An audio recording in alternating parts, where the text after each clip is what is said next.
Hi guys, it's Russ here from Primation Fitness. I've got a little post on the RSB page, Facebook page, that I wanted to read to you just in case you haven't come across it, because it's a really important post and it's got a very important message in it. I just want to read it to you. It says, it doesn't matter who it's from, but my friend was a recruit last year. She had to resign 6 weeks before graduation. This was due to not reaching 6.10 on the beep test, despite achieving the required standard of the physical before being inducted into the academy.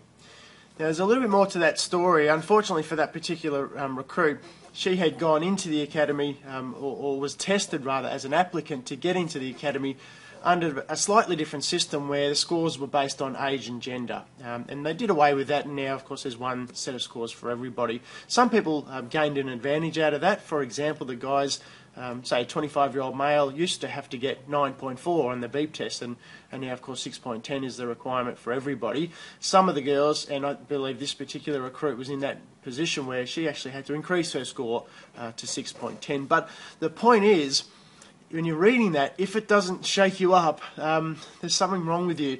And my clients will know that I just go on and on and on about this, that once you pass that fitness test, that initial applicant fitness test, it is so important to keep building on your fitness and try and create what I keep referring to as a buffer zone between the scores that you have to achieve to pass as an applicant and those scores that you can actually achieve when you're doing these tests, because you're going to need that gap when you go into the academy. The workload is horrendous and that gap very quickly disappears.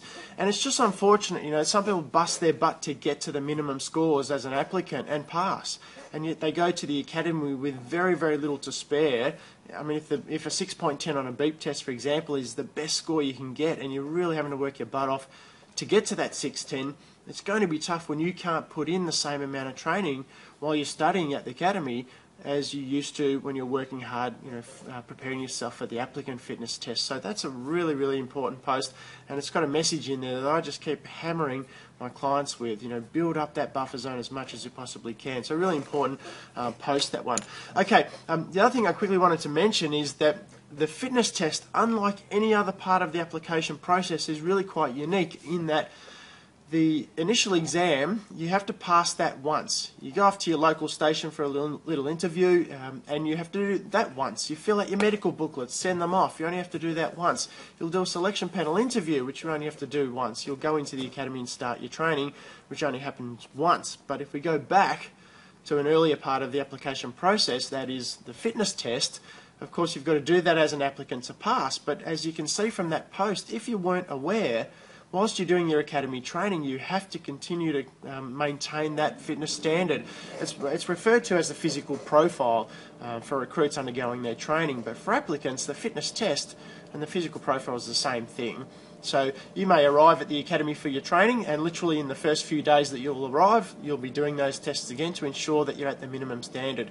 And it happens on a frequent basis. I think at the current system with 33 weeks of training, on 4 separate occasions you'll be formally assessed on your fitness standards, and you've got to meet those standards. If you can't, pack your bags out the door, move over. Somebody else who can keep those standards is keen to take your place. So, you know, that's a really important post for me because it highlights what I've been going on and on and on about so long. So take note of that. You know, that fitness test is more than a one-off thing. You've got to really take that on board.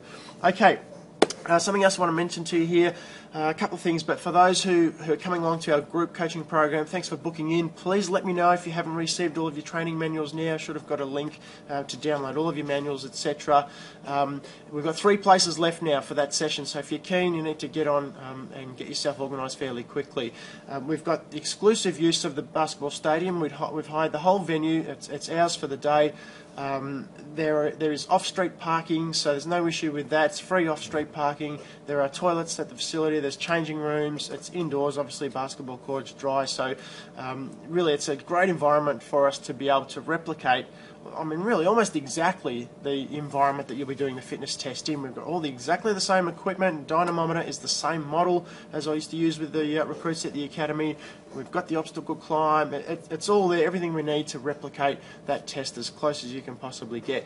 Now it's so much more than just an opportunity to try the test, so of course this is about educating our clients to be able to train themselves and to understand the right techniques both for performing the tests themselves and for training yourself when you're following your training programs.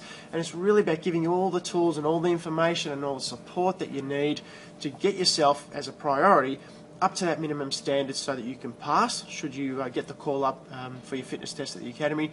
And then of course well beyond that, so in 6 months, 12 months time from now, when you're going through that academy training, if you know that you've got your fitness profile or fitness test coming up in a couple of weeks, you know how to prepare yourself from that previous coaching program that we went through together. So really important that you understand the whole thing is about preparing you for really at the minimum of the next 2 years, not just that first applicant fitness test. Okay, there's a couple other things now I think I've covered them there.